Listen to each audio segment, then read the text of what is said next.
Hello everyone, welcome back to our channel. In this video, I will guide you through how to download and install ImagineArt application. For that, first of all, you have to open your App Store if you are an iPhone user. For the Android one, use Play Store. Once you open that, on the top you will see searching bar. Simply tap on it and type ImagineArt.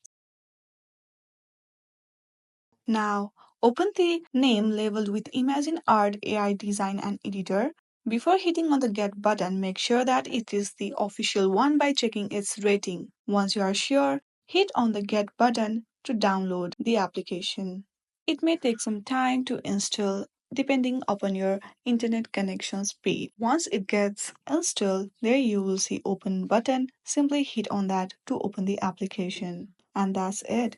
You have successfully downloaded and installed ImagineArt application. I hope you like this video. If you like it, then please do not forget to like and subscribe to our channel. Thank you for watching.